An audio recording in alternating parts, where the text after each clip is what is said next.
থেকে যে কম যোগ্যতা ছিল তা না, বিএনপিতে একাধিক যোগ্যতা সম্পন্ন ব্যক্তি আছেন যারা প্রধান রাষ্ট্রপতি হওয়ার মতো ছিলেন।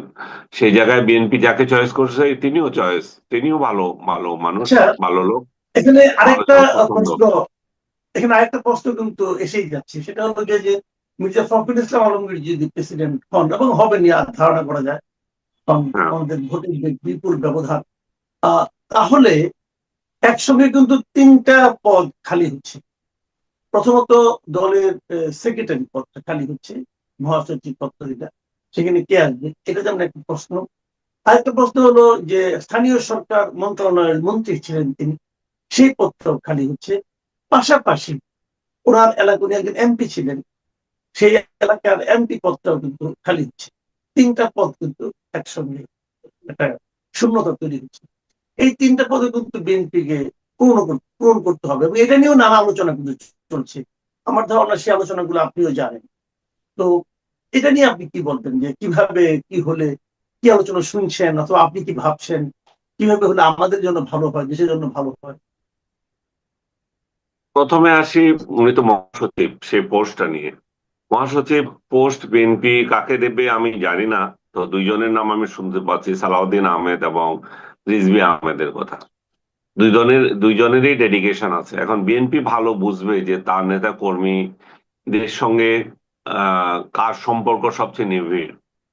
এবং আরেকটা জিনিস হচ্ছে, সম্পর্ক শুধু নিবিড় হলে হবে না, আহ সিদ্ধান্ত গ্রহণের ক্ষমতা যেটা বলছিলাম, তড়িৎ চিন্তা করা, দলকে রিপ্রেজেন্ট করা, দেশে এবং বিদেশে, দেশি এবং বিদেশি সবার সামনে এই যোগ্যতা সম্পন্ন একটা ব্যক্তি তাদের দরকার। ক্যারিসম্যাটিক হতে হবে তাকে, যাকে দেওয়া হয়। আমার এই ক্ষেত্রে আমার কাছে ডেডিকেশনের দিক থেকে দুইজনকে সমান মনে হয়। ডেডিকেশন কারো কম নেই। কিন্তু সার্বিক পর্যালোচনায় যদি আপনি ইমেজ পোস্টে যদি বলেন যে যেটা অন্য দলকে কাউন্টার করার, সেসব দিক থেকে আমার মনে হচ্ছে সালাউদ্দিন আহমেদ অনেক এগিয়ে। এবং উনাকে যদি আবার এখানে ভাইস ইয়েটা আছে, সংসদ উপনেতার বিষয় আছে, এবং সংসদে তো উপনেতার ভূমিকা উনি পালন করছেন অলরেডি, আনুষ্ঠানিকতা হয়তো নাই। তো আমার মনে হয় সালাউদ্দিন আহমেদকে আহ, মহাসচিব এবং সংসদ উপনেতা প্লাস আপনার এলজিইডি মিনিস্ট্রি, এই তিনটা যদি দেওয়া হয় তাহলে একটা ভাইব্রেন্ট জায়গা এখানে তৈরি হয়। আর সেটা তারা নিজেরাই বুঝবে। তাহলে সালাউদ্দিন আহমেদের জায়গাটাও খালি হচ্ছে, সেখানে প্রশ্ন আসে তাহলে কে হবে। সোশ্যাল মিডিয়ায় আমি কাল দেখলাম যে এখানে শহীদুদ্দিন এনির কথা আসছে। ইনি আমাদের সময়ে ছাত্র নেতা ছিলেন, ঢাকা বিশ্ববিদ্যালয়ে দুর্দান্ত ছাত্র নেতা, এবং রাজনীতি করার ক্ষেত্রেও মানে শেখ হাসিনা বিরোধী আন্দোলনের পুরোটা সময় জুড়ে ডেডিকেশন তার, জেল খেটেছেন। এবং আমার মনে হয় যে এই যে পুলিশ প্রশাসনের অনেক কিছু রপ্ত করার, আচরণ রপ্ত করার, জানার এই যে জিনিসটা, যেহেতু উনি মাঠে ছিলেন, আমার মনে হয় এনিও খুব ভালো চয়েস হবে যদি স্বরাষ্ট্রমন্ত্রী হিসেবে তাকে দেওয়া হয়। আর এ- তারপর কথা থেকে যায় যে তারা আসলে কিভাবে, এগুলো তো আমাদের দলগুলো তো এরকমই যে সম্মিলিত সিদ্ধান্ত নেওয়ার ক্ষমতা খুবই কম থাকে, প্রধানমন্ত্রী কিংবা আহ সরকার, এই যে দলীয় প্রধান, তার উপরে অনেক কিছু নির্ভর করে। তারা কি করবে এখন তারা জানে। আর মির্জা ফখরুলের জায়গায় কে দাঁড়াবে সেটা তো ওনার মেয়ে আছে। ওনার মেয়ে যদি রাজনীতিতে যদি ইন্টারেস্টেড হয়, ওনার কয়টা মেয়ে আমি জানি না, একটা দুইটা বোধ হয়। তো একটা না একটা মেয়ে আসতে পারে। বাট এটা তাহলে একটু পরিবারতন্ত্রের প্রতি আপনার এক ধরনের কি মনে হলো, ওটা আমি পক্ষপাতিত্ব? আমি আপনাকে আমি আপনাকে বলার পর পরই ভাবছিলাম আপনি আমাকে এই কোয়েশ্চেন করবেন, তাহলে এটা কি পরিবারতন্ত্র হয়ে যায় কিনা। দেখেন, পরিবারতন্ত্রের আমরা অনেকে দোষারোপ করি, কিন্তু আপনি দেখেন যে পরিবারতন্ত্রের বাইরে আবার কে যেতে পারে। কারণ বাইরে যদি ভালো নেতা থাকে তাহলে যাবে। আমি জানি না মির্জা ফখরুলের এলাকা থেকে কে এমন উঠে এসেছে। মির্জা ফখরুল একটা রাজনৈতিক পরিবারের সন্তান না, ওনার বাবা মন্ত্রী ছিলেন, এমপি ছিলেন, তারপরে উনি এসছেন। তো স্বাভাবিকভাবে ওনার ফ্যামিলি তো রাজনীতি ধারণ করে। এমন না যে উনি এমন কাউকে তুলে আনবেন পটল ব্যবসায়ী যে রাজনীতি বুঝে না, পরিবারের সন্তান বলে যেটা দিয়ে দেওয়া হবে, যেটা আমরা অনেক সময় দেখি মহিলাদের ক্ষেত্রে দেখি। স্বামী মারা গেল, স্ত্রী একজনকে আনলেন যিনি রিডিং পড়তে পারে না, যেটা আওয়ামী লীগ আমলে অনেক বেশি দেখেছি আমরা, বা এই এই এই এই রাজনীতি চলে আসছে দীর্ঘদিন থেকে, বিএনপি আমলেও যে ছিল না তা না। তো আমার মনে হয় মির্জা ফখরুলের ক্ষেত্রে তো সেটা হওয়ার কথা না। ওনার মেয়েরা শিক্ষিত, ওনার মেয়েরা আহ জাতীয় পর্যায়ে পরিচিত। আমি দেখি যে ওনার অস্ট্রেলিয়া প্রবাসী ওনার যে মেয়ের, আমি তার কথাই চিন্তা করছি, আরেকজনের অবশ্য আমি জানি না কেমন। জি, না এটা ঠিক আছে, কিন্তু আরেকটা বিষয় আপনি খেয়াল করেছেন যে আমরা জানি যে প্রেসিডেন্ট নির্বাচনটা এবার হচ্ছে 20 তারিখে হওয়ার কথা আর কি। তো হুম। সেখানে ডক্টর অলি আহমেদ, কর্নেল অলি আহমেদ, তিনি আবার ডক্টরও বটে, জামাতের এবং জামাত জোটের প্রার্থী হিসেবে ওনার নাম ঘোষণা করা হয়েছে। শুরুতে যখন ওনার নামটা ঘোষণা করা হলো, তখন অনেকে কিন্তু নানা রকম আলোচনা করেছেন যে জামাত একটা মাস্টার ট্রুপ খেলেছে, তারপরে আপনার একজন মুক্তিযোদ্ধাকে জামাত মানে প্রেসিডেন্ট ক্যান্ডিডেট করেছে, এবং ওনার তো মুক্তিযুদ্ধের বিশাল অবদান ওনার। তো এটা হয়েছে, কিন্তু ইন্টারেস্টিং হলো আমি যেটা খুব বিশ্লেষণে সঙ্গে খেয়াল করলাম, যেই মাত্র ওনার মির্জা ফখরুল ইসলামের নামটা ঘোষণা করা হলো, অলি আহমেদ কিন্তু হারাই গেলেন। ওইটা নিয়ে কিন্তু কোনো আলোচনাই হচ্ছে না একদম। তো এটা আপনি এই যদি কম্পেয়ার করি, তাহলে এটা কি কারণে এরকম হলো, মানে উনি হারিয়ে গেলেন কেন? এটার কারণ তো যে অলি আহমেদ যে জিতবেন সেটা তো মানে আহ কোনোভাবে আসে না। এটা তো সাংবিধানিক ভাবে বলেন, বাংলাদেশের নির্বাচনী প্রক্রিয়া বলেন, এটা তো নিশ্চিত হার। তো নিশ্চিত হার জেনেই তো উনি দাঁড়িয়েছেন, উনি আলোচনার জন্য দাঁড়িয়েছেন, গণতান্ত্রিক প্রক্রিয়াকে স্ট্রং করার জন্য দাঁড়িয়েছেন। সেদিক থেকে তো আমি গত সপ্তাহে আপনাকে বললাম, আমি ওয়েলকাম করি যে বিষয়টা। কিন্তু উনি যে জিতবেন না সেটা তো উনিও জানেন, ওনার সমর্থকরাও জানেন, সবাই জানেন। কারণ এখানে তো দলের বিরুদ্ধে ভোট দেওয়ার প্রবণতা সম্ভবও না আমার আমার ধারণা। এবং আমি জানি না 70 অনুচ্ছেদ এখানে কি বাধা দিয়েছে যে ভোট দেওয়ার ক্ষেত্রে। অনেকে বলে যে না, 70 অনুচ্ছেদ এখানে প্রয়োগ করবে। আবার প্রয়োগ করে কি করে, যেহেতু ভোটটা হচ্ছে যে গোপন ভোট। আমার এখানে জানার অজ্ঞতা আছে কিনা আমি জানি না, যে গোপন ভোট যদি হয়ে থাকে, তাহলে আমি কাকে ভোট দিয়েছি না দিয়েছি সেটা কিভাবে আপনি জানবেন? বা সেই প্রশ্ন আসবে কিভাবে, 70 অনুচ্ছেদ ভঙ্গের প্রশ্ন আসবে কি করে? আর যদি এসেই থাকে তাহলে এই ভোটের দরকার কি? হ্যাঁ, যদি এই তাতে ভোটে মনোনয়ন এইবার দিলেই দরকার, হয়ে যায়। মনোনয়ন দিলে হয়ে যায়, এটা তো ডাইরেক্ট দিয়ে দিলে হয়, তাহলে গোপন ভোট কেন করতে হবে? তো Right.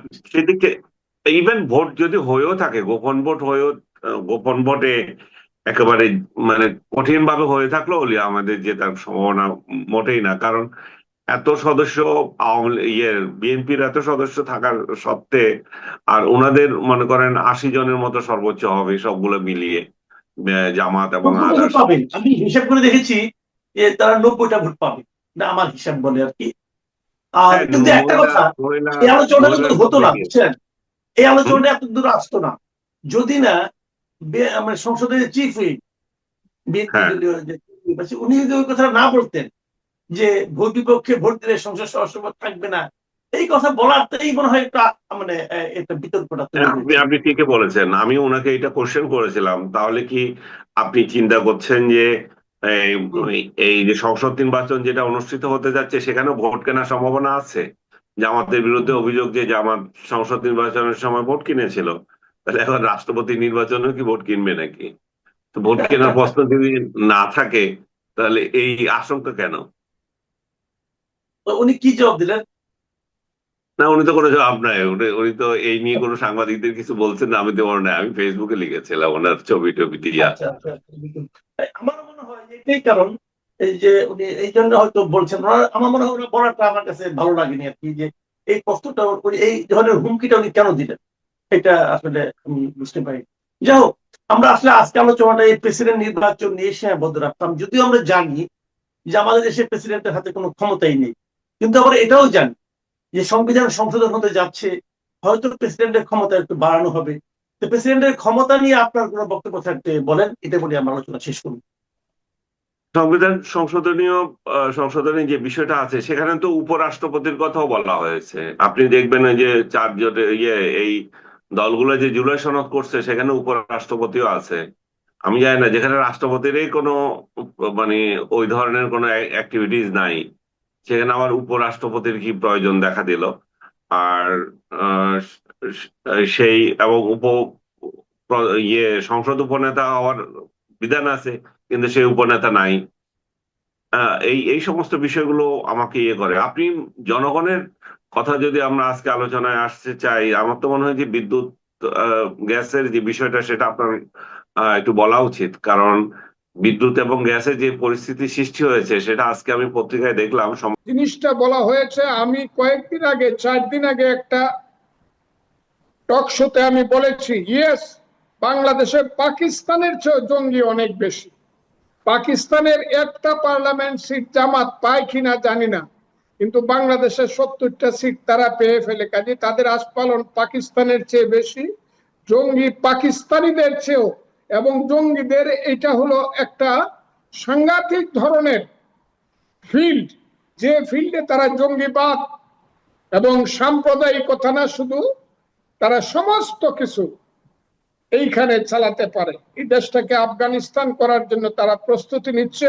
সরকার এবং আমরা মুক্তিযুদ্ধের পক্ষে শক্তি এবং মুক্তিযোদ্ধারা যদি সচেতন না হই, তাহলে আমাদের বিপদ আছে। দেশের স্বাধীনতার সার্বভৌমত্ব থাকবে কিনা। আপনি কি মনে করছেন যে জামাতে ইসলামী বা তাদের সঙ্গে সম্পৃক্ততার মাধ্যমেই বাংলাদেশে আল কায়দার মতন আন্তর্জাতিক সন্ত্রাসী সংগঠন তাদের সেল প্রতিষ্ঠা করার চেষ্টা করছে? তাদের সাথে সবাই আছে, কারণ যেখানে এখানে আন্দোলন হইলে পরে, আন্দোলন জয়ী হইলে পরে পাকিস্তানে সেই মানে ফুর্তি হয়, খাওয়া দাওয়া হয়, উৎসব হয়। লস্করে তো এবার মতো সংগঠনরা বলে আমরা 71-এর প্রতিশোধ নিয়েছি। কাজে তাদের সঙ্গে আল কায়দার সম্পর্ক থাকাটা বিচিত্র না, আমি মনে করি আছে। এবং সরকারের এই ব্যাপারে খুব সাবধান হওয়া উচিত। সরকার এখনো যদি তাদেরকে মনে করে তাদের সহযোগী বন্ধু, এটা খুব ভুল করবে, খুব ভুল করবে। আমি আবারও বলছি, খুব ভুল করবে। আপনি যেটি বলছেন, অনেকেই বলছেন যে জামাত বা জামাতের সাথে অন্য যারা এই যে নতুন দু একটি দল আছে, তারা যে জোট বেঁধেছে, জামাত, এনসিপি বা আরো দু একটি দল, এই জোটকে বর্তমান সরকার, বিএনপি সরকার বেশ খানিকটা ছাড় দিচ্ছে এবং মিলেমিশে সরকার চালাতে চাইছে। যদি আপনি নিজেও যে কথাটি বললেন যে ছাড় দিলে ভুল করবে, কিন্তু অনেকে বলছে ছাড় দিচ্ছে, ছাড় দিয়ে তারা একসাথে রাজনীতি করার চেষ্টা করছে। যদি তাই হয়, তাহলে কি ধরনের পরিণতি হতে পারে বিএনপির জন্য, আপনার দলের জন্য? আমি এটা বুঝি না। ছাড় দিচ্ছে বললেও এটা সবটা বলা হবে না। এর কারণ হলো এখানে যে ছাত্র শক্তি এবং যুব শক্তি বিএনপির মধ্যে আছে, তারা কিন্তু একদম এইসব রাজাকারের বাচ্চাদেরকে সহ্য করে না, পছন্দ করে না। তাদের বিরুদ্ধে কিন্তু তারা প্রতিরোধ গড়ে তুলে মাঝে মধ্যে। কিন্তু উপরের দিকে বিএনপির মধ্যে কিছু, যারা 71 সনে যাদের পূর্বপুরুষেরা স্বাধীনতা বিরোধী ছিল, তাদের মধ্যে একটা দুর্বলতা আছে জামাতের প্রতি। আমি বলছি না, অনেকে মনে করে যে বিএনপির মধ্যে একটা পার্সেন্টেজ জামাতের প্রতি দুর্বলতা আছে। এটা তাদের আদর্শিক বা নীতিগত কারণেই। এই জায়গাটা কিন্তু বিএনপিকে সাবধান থাকতে হবে। এবং যদি সাবধান না হয়, এইরকম 7-5-12 ধরনের কথা যদি বলে, হ্যাঁ মুক্তিযুদ্ধ চাই, জঙ্গিবাদও অসুবিধা নাই, এই ধরনের মনোবৃত্তি নিয়ে কিন্তু এদেরকে থামানো যাবে না। এবং বাংলাদেশের সঠিক রাজনীতি দেশে হবে না, বাংলাদেশও নাও থাকতে পারে। এইরকম যে আমরা মুক্তিযুদ্ধ চাই, গণতন্ত্র চাই, আর জঙ্গিবাদ থাকলে, সাম্প্রদায়িকতা থাকলে কোনো অসুবিধা নাই। রাতের বেলা একটু ফোন করে তাদেরকে একটু, ভাই কেমন আছেন, দাদা কেমন আছেন বলে আসেন, একসাথে কাজ করি বললেই সব শেষ হয়ে যাবে। সাপ কোনোদিন সবল দিতে ভুল করে। এরা সাপের চেয়েও ভয়ঙ্কর। সাম্প্রদায়িক শক্তি, স্বাধীনতা বিরোধী শক্তি, এরা সাপের চেয়েও ভয়ঙ্কর। এই কথাটা আমি বললাম, এটা একদিন প্রমাণিত হবে। আমরা কি সেই জায়গা থেকেই দেখছি যে জুলাই যে জাদুঘরটি প্রতিষ্ঠিত হলো, জুলাই জাদুঘর, আহ এক ধরনের আইন করা হলো, আইনে বিধান করা হলো যে জুলাই গণ অভ্যুত্থানের স্মৃতি, গণ অভ্যুত্থান স্মৃতি জাদুঘরে কোনো ধরনের কোন স্থাপন, নিদর্শন ধ্বংস, বিনষ্ট বা পরিবর্তন, ক্ষতি সাধন করলে সর্বোচ্চ 10 বছরের কারাদণ্ড এবং 10 লাখ টাকা অর্থদণ্ড। আর এই জাদুঘরের কিছু নিদর্শন চুরি বা পাচার করলে তার জন্য বছরের কারাদণ্ড এবং বা 5 লাখ টাকা অর্থদণ্ড বা উভয় দণ্ড হতে পারে। আমার প্রশ্ন হচ্ছে, যেখানে আমাদের মুক্তিযুদ্ধ স্মৃতি জাদুঘর ধ্বংস করা হলো, লুটপাট করা হলো, মুক্তিযুদ্ধের অসংখ্য স্মৃতি নিদর্শন বুলডোজার দিয়ে গুড়িয়ে দেওয়া হলো, বঙ্গবন্ধু 32 নম্বর বাড়ি বঙ্গবন্ধু স্মৃতি জাদুঘর, যেটি অবশ্য 71-এর অসংখ্য স্মৃতি নিদর্শন ছিল যেখানে, সেগুলো গুড়িয়ে দেওয়া হলো বুলডোজার দিয়ে। এবং এখনো অনেক কিছু হচ্ছে। কয়েকদিন আগে বীরশ্রেষ্ঠ হামিদুর রহমানের ভাস্কর্য গুড়িয়ে দেওয়া হয়েছে। সেসব বিষয়ে আমরা দেখতে পাচ্ছি না যে সংশ্লিষ্ট কর্তৃপক্ষের বা সরকারের বা প্রশাসনের কোনো ধরনের উদ্যোগ আছে।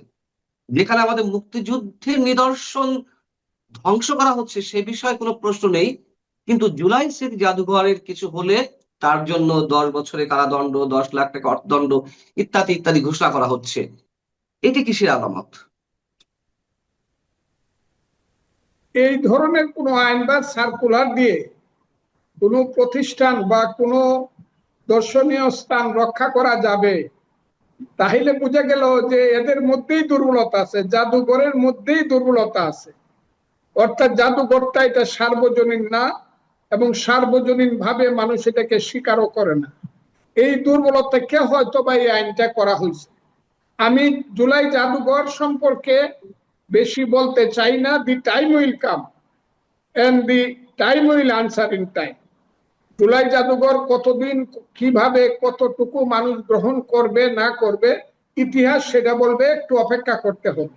তবে একটা কথা বলবো, আমাদের দুর্ভাগ্য, মুক্তিযোদ্ধাদের দুর্ভাগ্য, মুক্তিযুদ্ধের নামে, মুক্তিযুদ্ধের চেতনার নামে যারা 15 বছর দেশটাকে চালাইছিল, এই জায়গাতে যাওয়ার জন্য কিন্তু তাদের দুষ্কর্ম কম দায়ী নয়। তারাই কিন্তু এই দেশটাকে আজকে রাজাকার আলবদরের বাচ্চাদের হাতে তুলে দিছে, এবং এই ধরনের আইন আমাদেরকে শুনতে হচ্ছে। মুক্তিযুদ্ধের স্মৃতি থাকবে কি থাকবে না, ইমাম হুসেনের স্মৃতি কিন্তু 200 বছর পরে আসছে। 200 বছর, কারবালার 200 বছর পরে ইমাম হুসেনের স্মৃতি সারা পৃথিবীতে আসছে। ইমাম হুসেন আজকে সারা পৃথিবীর মুসলমানের 10ই মুহররম আসার সঙ্গে সঙ্গে ইমাম হুসেনের পূর্ণ স্মৃতি ভেসে উঠে মানুষ হাই হুসেন হাই হুসেন করে কাঁদে, ইয়াজিদকে অভিসম্পাত দেয়, ইয়াজিদকে অভিশাপ দেয়। এই জায়গাটা কিন্তু মুক্তিযুদ্ধকে কেউ এদেশে ধ্বংস করতে পারবে না। মুক্তিযুদ্ধ মানুষের হৃদয়ে থাকবে, ইতিহাসে থাকবে। আর মুক্তিযুদ্ধটা শুধু বাংলাদেশের ভিতরের ব্যাপার ছিল না। ওই 26শে মার্চ বা 16ই ডিসেম্বর শুধু বাংলাদেশের এই 54,000 বর্গ মাইল জায়গার ব্যাপার না, এটা সারা পৃথিবীর আজকের 100-212টা দেশের ব্যাপার। সবাই জানে হোয়াট ইজ হোয়াট। এখানে কে কি করলো বা করলো না, মুক্তিযুদ্ধকে সম্মান করলো কি করলো না, এইটা বড় কথা নয়। মুক্তিযুদ্ধ বাংলাদেশের ইতিহাসের সোনালী অধ্যায়। এই অধ্যায়কে কেউ ধ্বংস করতে পারবে না, সাময়িকভাবে বাধাগ্রস্ত করতে পারবে। ইউ ওয়েট ফর টাইম, দেখেন কি হয়। মুক্তিযুদ্ধ অবশ্যই ফিরত আসবে। আর মুক্তিযুদ্ধ ফিরত না আসলে, মুক্তিযুদ্ধ সম্মানিত না হইলে, মুক্তিযুদ্ধের আদর্শ প্রতিষ্ঠিত না হলে কিন্তু বাংলাদেশ থাকবে না। এটা করতেই হবে। এবং আজকে যারা করছে তাদেরকে আমি এটা বলতে চাই না কিছু, কিন্তু আমার ধারণা গণতান্ত্রিক শাসন যদি চলে, আস্তে আস্তে তারা নিশ্চিহ্ন হয়ে যাবে। এখনো যেন কোথায় কিভাবে অন্ধকারের জীবেরা, ড্রেইনের সেই সব ময়লা আবর্জনার জীবেরা কি যেন ভাবে কোথায় যেন নিঃশ্বাস ফেলানো, ভালোভাবে নিঃশ্বাস ফেলানোর সুযোগ পাচ্ছে, এইটাও এক সময় বন্ধ হয়ে যাবে, যেদিন জনগণ বুঝবে যে এরা হলো রাজাকারের বাচ্চা, স্বাধীনতার বিরোধীদের বাচ্চা। এবং এইটা মুক্তিযুদ্ধ। তখন একটা কথা বলি, একটা রাজনৈতিক যুদ্ধ হবে। মুক্তিযুদ্ধ চাও কি চাও না, নাকি রাজাকার আলবদরের দেশ চাও, নাকি পাকিস্তান চাও, তখন দেখবেন ওয়ান্স ফর এভার মুক্তিযুদ্ধ জিতবে এবং প্রতিষ্ঠিত হবে। এরপরে আর কেউ কথা বলার সাহস পাবে না। মুক্তিযুদ্ধই হবে বাংলাদেশের শেষ কথা। আপনি যেমন বলছিলেন যে বিএনপির মধ্যে একটি অংশ আছে যারা স্বাধীনতা বিরোধী শক্তির সাথে তাল মিলিয়ে চলে, বা স্বাধীনতা বিরোধী একটি অংশ বিএনপির মধ্যে রয়েছে, সেটি অনেকেই বলেন আপনি আসলে বলছেন এই যে যে আইনটি হলো জুলাই স্মৃতি জাদুঘর নিয়ে, জুলাই স্মৃতি জাদুঘর নিয়ে হোক, আইন হোক, যাই হোক, আমাদের কোনো আপত্তি নেই, কিন্তু যেখানে মুক্তিযুদ্ধের অসংখ্য স্মৃতি নিদর্শন ধ্বংস করা হচ্ছে, সেসব বিষয়ে মাথা ব্যথা নেই সরকারের মধ্যে। এটি কি সেই অংশ দ্বারা পরিচালিত হচ্ছে? সরকারের বিভিন্ন কর্মকাণ্ড কি ওই স্বাধীনতা বিরোধী ওই শক্তি দ্বারাই পরিচালিত হচ্ছে? আমি সেটা না বললেও বলবো, আপনাকে কিছুদিন ওয়েট করতে হবে এই জিনিসটা বুঝবার জন্য। যদি সরকার মুক্তিযুদ্ধের স্মৃতিচিহ্ন ধ্বংস যারা করে তাদেরকে যদি প্রতিহত করতে না পারে বা না করে, তাইলে বুঝতে হবে মুক্তিযুদ্ধ রিয়েলি বিপদে আছে। আমি আরেকটা প্রসঙ্গে আপনার কাছে একটু প্রশ্ন করি যে রাষ্ট্রপতি নির্বাচন হতে যাচ্ছে, বা আমরা মোটামুটি জেনে গেছি যে আপনার দলের মহাসচিব মির্জা ফখরুল ইসলাম আলমগীর সাহেব তিনি রাষ্ট্রপতি হতে যাচ্ছেন, এটি মোটামুটি নিশ্চিত। কিন্তু ডক্টর ইউনূসের একটা তৎপরতা ছিল রাষ্ট্রপতি হওয়ার জন্য, বিএনপি সেই জায়গা থেকে বেঁচে গেছে বলে অনেকেই মনে করেন। আহ ডক্টর ইউনূসের খেলা কি তাহলে সম্পূর্ণভাবে থেমে গেল, বা যুক্তরাষ্ট্র বা ডিপ স্টেটের কাছে তার প্রয়োজনীয়তা ফুরিয়ে গেছে? আপনাকে তাই মনে হয়? দেখেন, রাষ্ট্রপতি নির্বাচনটা আপনি আমার 3-4 দিন 5 দিন আগে একটা বক্তব্য যদি শুনেন তাহলে দেখবেন আমি বলছিলাম যে বিশেষ করে ফখরুল ইসলাম আলমগীর নির্দিষ্টভাবে রাষ্ট্রপতি হওয়ার জন্য তার ত্যাগ তিতিক্ষা, তার এই যে দেশ নেত্রী বেগম খালেদা জিয়ার মানে 1/11 পর থেকে তার যে 5ই আগস্ট পর্যন্ত জনাব ফখরুল ইসলামের যে ত্যাগী ভূমিকা, তার যে জেল জুলুম অত্যাচার সহ্য করার যে ইতিহাস, he is the best person to B the president, honourable president of Bangladesh. এটা আমি কিন্তু এই 5 দিন আগে কথাটা বলছি। তারপরও বলছিলাম, এরপরও আমি বলবো যে আমাদের দলে অনেক মানে ত্যাগী ব্যক্তি আছে, সিনিয়র ব্যক্তি আছে, রাজনীতিবিদদের থেকে একজন হওয়ার প্রয়োজন, কিন্তু ফখরুল ইসলাম আলমগীরের নামটা আমি নির্দিষ্টভাবে উল্লেখ করেছি। উনি হয়েছে, আমি খুশি হয়েছি, উনাকে অভিনন্দন জানাই, কিন্তু ইউনূসের যে চক্রান্তটা ছিল সেই চক্রান্তটা এত বড় ছিল, কোনো কারণে যদি জনাব তারেক রহমান সাহেবের উপরে দায়িত্ব দিয়েছিল পার্টি, কোনো কারণে যদি উনি ইউনূস সাহেবকে রাষ্ট্রপতি করতেন, আজকে থেকেই আমার ধারণা দেশ ভিন্ন পথে চলবে। কারণ ইউনূস সাহেব হলো কনস্পাইরেটর, হি ইজ এন ইন্টারন্যাশনাল কনস্পাইরেটর। তিনি বাংলাদেশের কোনো কিছু ভালোতে উনি বিশ্বাস করেন না, কারণ তিনি বাংলাদেশের স্বাধীনতার সংগ্রামী না, স্বাধীনতার সংগ্রামেও বিশ্বাস করেন না, মুক্তিযুদ্ধেও বিশ্বাস করেন না, তার পরিবারের কোনো লোক মুক্তিযুদ্ধে যায়নি। এটা আমরা পরে জানতে পারছি, অথচ তিনি নোবেল লরিয়েট, এটাও সত্য। মুসলমানের ছেলে নোবেল অত্যাচার করেছিল সব চলে আসবে বাংলাদেশে, কেউ কোথাও যেতে হবে না। বাংলাদেশের যুবকদেরকে, তরুণদেরকে সবাই ডাকতেছে, পাঠাও পাঠাও, আমার দেশে পাঠাও, আমার দেশে পাঠাও তোমার তুমি। এই যে মিথ্যাচার, প্রতারণা, এগুলোর একটা মুখ্য জবাব হলো বোধহয় বিএনপি এটা দিতে পারলো। বিএনপিকে ধন্যবাদ আপনি দিয়েছেন। বিএনপিকে ধন্যবাদ দিতে হয় যে 5 আগস্টের পরে যেভাবে সংবিধান, 72 সংবিধানকে চুরে ফেলার একটা পায় তারা শক্তভাবে করছিল জঙ্গিরা, সেই জায়গায় বিএনপি, যদিও সংবিধানে অনেক কাটাছাড়া বিএনপি আবার করবে, কিন্তু সেই জায়গায় বিএনপি অনেক স্ট্রংলি অবস্থান নিয়েছিল। হয়তো তাদের নেতার কারণে, হয়তো জিয়াউর রহমানের কারণে সংবিধান ফেলে দিলে হয়তো জিয়াই থাকেন না, এই জন্য হয়তো তারা এটাকে স্ট্রংলি আপহোল্ড করছিল। কিন্তু আপনি একটা জিনিস বলছিলেন যে অনেক চাপ ছিল, ডিবি স্টেট, ভলকার ট্যুর, জাতিসংঘ, কিন্তু এখানেও তো কেউ কেউ বলেন যে মির্জা ফখরুলের ক্ষেত্রে বাইরের ভূমিকা ছিল, কেউ কেউ বলেন প্রতিবেশীর ভূমিকা ছিল। প্রতিবেশীরা চাচ্ছিলেন যে মির্জা ফখরুলের মতো একজন রাষ্ট্রপতির পদ অলঙ্কৃত করুক, এরকম আপনার কাছে? হ্যাঁ, সেটাই আমি আপনাকে একটু আগে বললাম যে তাহলে আমি পরের স্টেজে ওইটা বিষয় নিয়ে কথা বলবো। এখন ইউনূস যে শুধুমাত্র এখানকার প্রেসিডেন্ট দৌড়ে একটা চড় খেয়েছেন তাই কিন্তু না, তার আগেও তিনি যেটা বড় ধরনের চড় খেয়েছেন জাতিসংঘ থেকে। এখন এই গুন্তারেস সাহেব তার বন্ধু মানুষ, সবাই আমরা জানি, জাতিসংঘের বর্তমান মহাসচিব। তো এই ভদ্রলোক বাংলাদেশে এসছেন, তিনি তাকে নিয়ে রোহিঙ্গা ক্যাম্পে যাওয়া হয়েছে, তার সামনে উনি চিটাগাংয়ের ভাষায় ভাষণ দিয়েছেন, ঈদের নামাজ পড়েছেন, বহু কিছু করেছেন।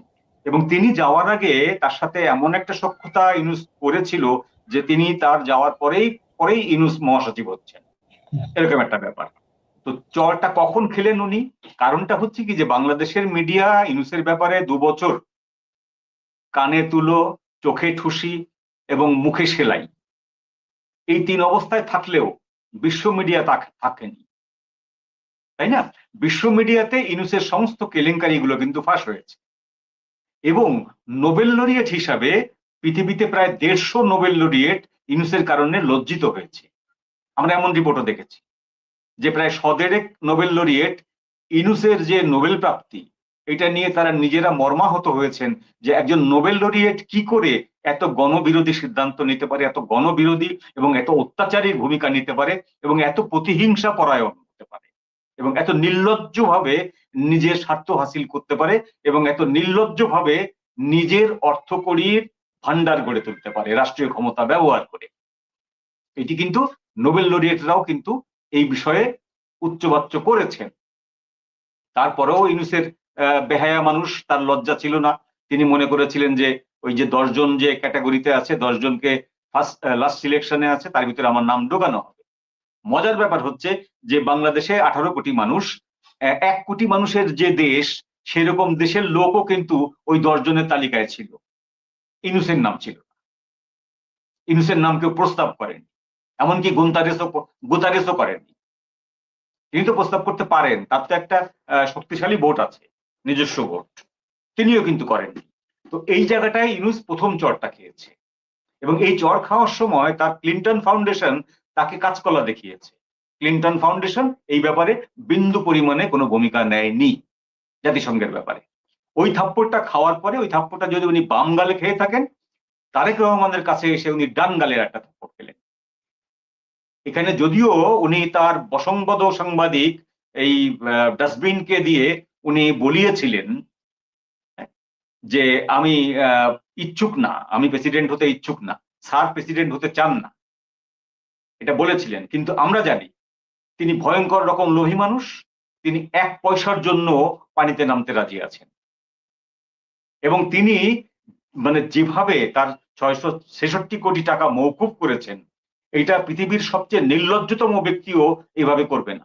একটু রয়ে শুয়ে করত যে ঠিক আছে বাবা, আমি তো 2 বছর আছি, 3 বছর আছি, আমার তো তখন তো তার প্ল্যান ছিল 6 বছরের। হ্যাঁ, তখন 6 বছরের প্ল্যান ছিল।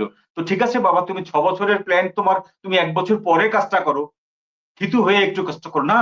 সবার আগে তাকে ওই কাজটা করতে হয়েছে, সবার আগে, এবং সেটা আইনের বরখেলাপ করে, আইনত না, আইনের বরখেলাপ করে, নতুন করে আইন তৈরি করে এবং আইনজ্ঞদের উপরে, বিচারকদের উপরে চাপ প্রয়োগ করে তিনি এটা করেছেন। তো সেই জায়গাটায় ইউনূসের এই যে থাপ্পড়, তার যে একটা আকাঙ্ক্ষা ছিল, বড় একটা আকাঙ্ক্ষা ছিল, এবং সেই আকাঙ্ক্ষাটা যখন তিনি ওই যে তার যে ইয়েটা রাষ্ট্রীয় নিরাপত্তা ব্যাপারটা যে এখন নিজের কাগজে নিজে সই করেন, রাষ্ট্রীয় নিরাপত্তা নেওয়া, SSF এর নিরাপত্তা নেওয়ার ব্যাপারটা সই করেন, তখনই তিনি আভাস দিয়েছিলেন যে তিনি এই দেশকে আরো সেবা করতে চান। এই দেশকে যে তিনি 18 বছর সেবা করলেন, সেই সেবায় তিনি সন্তুষ্ট না, তিনি আরো সেবা করতে চান। মানুষকে তিনি ডাব গাছে চড়িয়েছেন, এইবার ডাব গাছ থেকে মানুষকে আছাড় মেরে মেরে ফেলতে চান। তাই হলে তার মনোবাঞ্ছা পূরণ হয়। সেই জায়গাটায় তারেক রহমানের সরকার ইউনূসকে সোজা একটি ডান গালে থাপ্পড় মেরেছে। এই জন্য বিএনপিকে অবশ্যই ধন্যবাদ প্রাপ্য বিএনপির। এখন বলুন। না, আপনি বলতে চান, আমি পরে বলবো। এখন বিএনপির যে টেকনিক্যাল যে ব্যাপারটা, সেটি হলো যে ধরুন ফখরুল ইসলাম আলমগীর সাহেবের জায়গায় ইউনূসই প্রেসিডেন্ট হলেন এবং এই ইউনূস বিএনপির পক্ষ থেকেই হলেন, বিএনপির প্রার্থী হিসাবেই হলেন এবং তিনি বিএনপির বিরুদ্ধে কোনো পদক্ষেপ নেবেন না এই মর্মে চুক্তি করেই হলেন। কিন্তু বিএনপি তাকে বিশ্বাস করেনি। কারণটা কি? কারণটা হচ্ছে সুপ্ত একটা কারণ আছে এখানে। যে ব্যক্তি আপনার সাথে বেইমানি করতে পারে, সে ব্যক্তি আপনার ভাইয়ের সাথেও বেইমানি করতে পারে।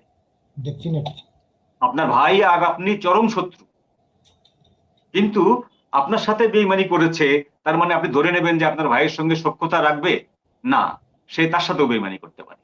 এইটা তারেক রহমানের সরকার বা তারেক রহমান যেভাবেই হোক এটা বুঝতে পেরেছিলেন যে ইউনূসকে যদি ক্ষমতায় আনা হয়, রাষ্ট্র ক্ষমতায় আনা হয়, উনি যদি প্রেসিডেন্ট হন এবং যদি কোনোভাবে উনি যদি সংবিধানের কোনো কিছু চেঞ্জ করে রাষ্ট্রপতির ওই ফিতা কাটা আর এই কবর জিয়ারত করার ক্ষমতাটা আর একটু বাড়িয়ে নেন, তাহলে এই লোক সম্ভবত শেখ হাসিনার কাছে এই 18 মাসের যে জঞ্জাল, 18 মাসের যে ঘৃণা উনি পয়দা করেছেন আওয়ামী লীগের প্রতি, শেখ হাসিনার প্রতি, দেশের প্রতি, জনগণের প্রতি, সেইটাকে ধুয়ে ফেলার জন্য উনি শেখ হাসিনাকে সাধারণ ক্ষমা ঘোষণা করেও দিতে পারেন।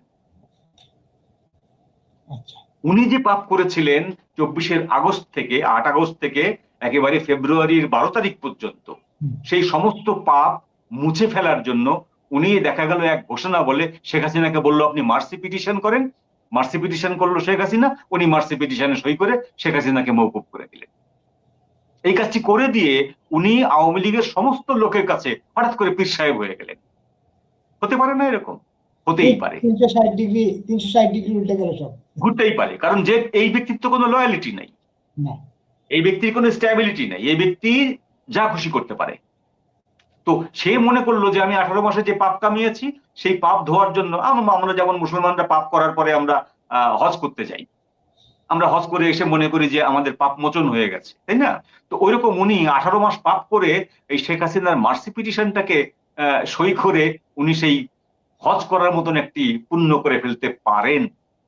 এরকম একটি সম্ভাবনা কিন্তু বিএনপির মাথায় ভিতরে কাজ করতে পারে। এইটা একটা বিষয়। দ্বিতীয় বিষয় হচ্ছে যে ফখরুল ইসলাম আলমগীর পরীক্ষিত গত 16 বছরে আওয়ামী লীগ যখন ক্ষমতায় ছিল, বিএনপি ক্ষমতার বাইরে ছিল, সেই সময় নানা ধরনের ঘাত প্রতিঘাতের ভিতরে ফখরুল ইসলাম আলমগীর এবং রিজভী সাহেবের নাম না বললে কিন্তু অন্যায় করা হবে। এই রিজভী সাহেব এবং আলমগীর এই দুইজন কিন্তু বিএনপিকে এক প্রকার ধরে রেখেছে জোর করে। তারেক রহমান সাহেবের ভূমিকা ভিডিওতে পর্যন্ত ছিল, সেই ভূমিকা দলকে ধরে রাখার জন্য না। একটা বড় ভূমিকা ছিল বেগম জিয়ার, উনি শয্যাশায়ী হওয়ার পরেও উনি দলকে ধরে রেখেছিলেন। এবং সেই বেগম জিয়ার পরে যে দুইজন ব্যক্তি, সেই দুইজন ব্যক্তির অন্যতম দুজন ব্যক্তি হচ্ছে ফখরুল ইসলাম আলমগীর এবং রিজভী। তো সেই জায়গাটায় রিজভী সাহেবকে বাংলাদেশের মানুষ প্রেসিডেন্ট হিসেবে মেনে নেবে না, তার স্ট্রাকচার, তার কথা বলা, তার হালফিল ঘটনা বা তার বিবৃতি, এটা অনেকটা আপনার যুবক সুলভ, প্রাজ্ঞ মানুষ সুলভ না, মানে একজন বয়স্ক প্রাজ্ঞ একজন ভারভার্তি ওয়েট ব্যক্তিত্ব সম্পন্ন মানুষের মতো না, সেই জায়গাটায় উনি হেরে গেছে। কিন্তু ফখরুল ইসলাম আলমগীর সাহেবের যেটা হয়েছে, একাধারে তিনি দলকে বাঁচিয়েছেন, দলকে এগিয়ে নিয়েছেন, প্লাস তার ভেতরে এক ধরনের প্রাজ্ঞতা আছে, এক ধরনের রিজার্ভনেস আছে, যে এই জিনিসটা তারেক রহমান সাহেব ক্যাচ করেছেন। এটি হলো একটি দিক। আর একটি দিক হচ্ছে আওয়ামী লীগের ভেতরকার দুর্বলতা। আওয়ামী লীগের ভেতরে কোন কোন লোক বিএনপির বিপক্ষে ফেরোসাস হয়ে উঠতে পারে, আওয়ামী লীগের ভেতরে কোন কোন নেতা আগামীতে ডিসেম্বরের পরে বিএনপির জন্য মাথা ব্যথার কারণ হতে পারে, এই বিষয়গুলো রিজভী সাহেবের থেকে ফখরুল ইসলাম সাহেব ভালো জানেন। ইভেন তারেক রহমান সাহেবও জানেন না এগুলো। তারেক রহমান সাহেব 17 বছর তিনি লন্ডন থেকেছেন, তিনি তো এদের সাথে মেশেননি, তিনি ওবায়দুল কাদেরকে চেনেনও না, কোনোদিন দেখা হয়নি, তাই না? তিনি যে মহিবুল্লাহ সাহেবকে চেনেনও না, কোনোদিন দেখা হয়নি। কিন্তু আওয়ামী লীগের যে লোকগুলো আছে, এই লোকগুলোকে ফখরুল ইসলাম সাহেব অন্তত পাশাপাশি বসে তাদের সাথে কথা বলে তাদের মোটিভ গুলো মোটামুটি ভালো বোঝেন। সেই জন্য আওয়ামী লীগ আগামী ডিসেম্বরে কি করবে, কতদূর যেতে পারে, তাদেরকে কিভাবে ঠেকাইতে হবে, এই জিনিসটার ঠেকানোর জন্য, প্রেসিডেন্সিয়াল ফর্মে ঠেকানোর জন্য, অন্যান্য ফর্মে তো বিএনপি ঠেকাবে, তারেক রহমান সাহেব ঠেকাবে তার সরকারকে দিয়ে, ঠেকাতে চাইবে। আর প্রেসিডেন্সিয়াল ফর্মে যে বিশেষ কতগুলো ব্যাপার আছে প্রেসিডেন্টের, যেহেতু ওটা একটা সাংবিধানিক পোস্ট, ইচ্ছা করলেই কিন্তু পোস্টটাকে আওয়ামী লীগও অস্বীকার করতে পারে না, বিএনপিও অস্বীকার করতে পারে না, যে সাংবিধানিক ক্ষমতাটা আছে, ইভেন সেনাপ্রধানও অস্বীকার করতে পারে না। তো সেই রকম একটি বড় পোস্টে ফখরুল ইসলাম আলমগীর সাহেব থাকলে আওয়ামী লীগকে ডিসেম্বরে হ্যান্ডেল করতে তারেক রহমান সাহেবের একটু সুবিধা হবে। এটাও তারেক রহমান সাহেবের জন্য ফখরুল ইসলাম সাহেবকে বাছার আরেকটি কারণ। এর পরের বার আমি আপনাকে বলবো এর নেগেটিভিটির দিকটা বলেন। এবার এখন ঘটনাটা হচ্ছে যে বিএনপি ফখরুল ইসলাম আলমগীরকে প্রেসিডেন্ট করে কি আসলে নির্বাণ হতে পারলো কিনা, নাম্বার ওয়ান। নাম্বার টু হচ্ছে মির্জা ফখরুল ইসলাম আলমগীর কি আসলে সবার রাষ্ট্রপতি হতে পারবেন, নাকি এই যে বিভক্ত বাংলাদেশের এক পক্ষের রাষ্ট্রপতি হবেন? এখানে খুব সহজ প্রশ্নের উত্তর হচ্ছে যে আমাদের দেশের রাষ্ট্রপতির যে ক্রাইটেরিয়া, যে সিস্টেম, সেই সিস্টেমে ইচ্ছা করলেই আপনি সবার রাষ্ট্রপতি হতে পারবেন না। আপনাকে দলীয় রাষ্ট্রপতি হতে হবে। এই যে আমাদের শাহাবুদ্দিন চুপ্পু সাহেব, উনি 24শে আগস্টের 5 তারিখ পর্যন্ত দলীয় রাষ্ট্রপতি ছিলেন। উনি পরবর্তীতে যখন দেখলেন যে তার দলই নেই, তখন তিনি সবার রাষ্ট্রপতি হওয়ার চেষ্টা করলেন। সবার রাষ্ট্রপতি হয়েও যখন দেখলেন যে তার গদি বাঁচে না, তার গদি যায়, তখন তিনি বিএনপির রাষ্ট্রপতি হওয়ার চেষ্টা করলেন এবং খুব বাজেভাবে, খুব নগ্নভাবে তিনি বিএনপির হয়ে কথাবার্তা বললেন, তাই না? তার মানেটা কি? তার মানেটা হচ্ছে যে আপনি কোনো রাষ্ট্রপতিকে আপনি নিরপেক্ষভাবে সবার রাষ্ট্রপতি, এই রাষ্ট্রের রাষ্ট্রপতি, এই রাষ্ট্রের সর্বোচ্চ ব্যক্তি, এবং তার দৃষ্টিতে তার দল এবং তার প্রতিপক্ষ দল সব দলেরই সমান অধিকার, সব দলের মানুষেরই সমান অধিকার, এই যে বিষয়টি, এই বিষয়টি আনফরচুনেটলি বাংলাদেশের রাজনীতিতে কখনো ঘটেনি।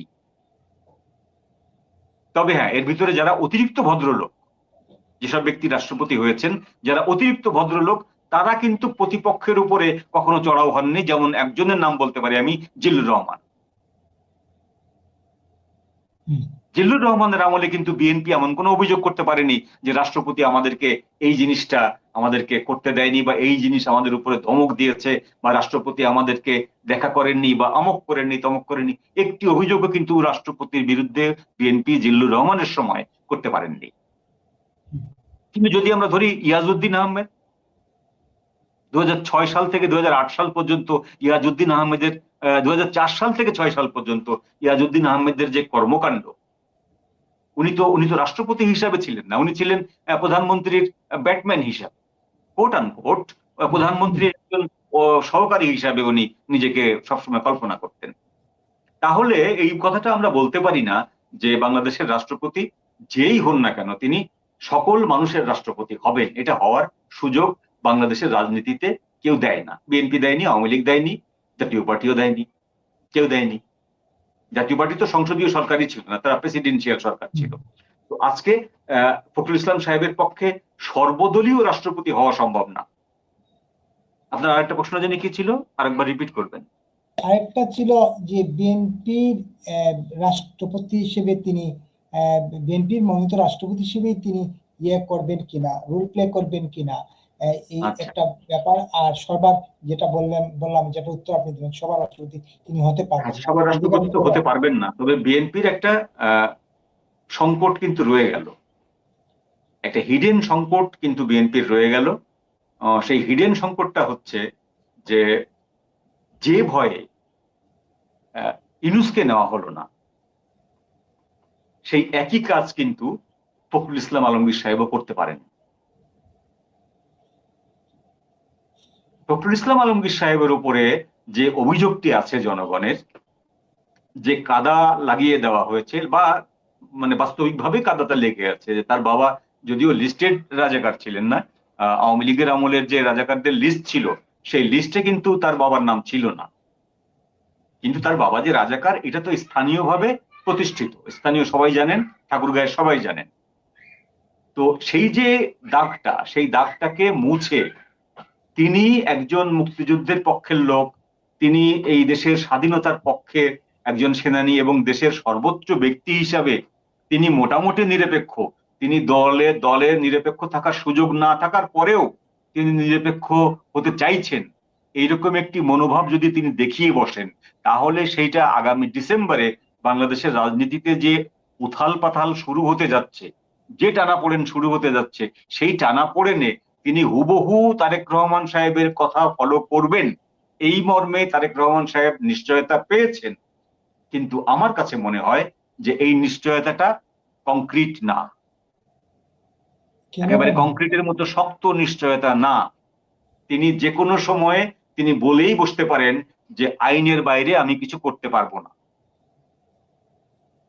ধরুন আমাদের সুপ্রিম কোর্টের ইয়ে থেকে আপনার অ্যাপিলেট ডিভিশন থেকে শেখ হাসিনার উনি সারেন্ডার করার পরে ওনার জামিন মঞ্জুর হলো। জামিন মঞ্জুর হওয়ার পরে সেটি প্রেসিডেন্টের কাছে গেল অনুমোদনের জন্য। প্রেসিডেন্ট এই অনুমোদন নাও দিতে পারেন, তাই না? কিন্তু আমার মনে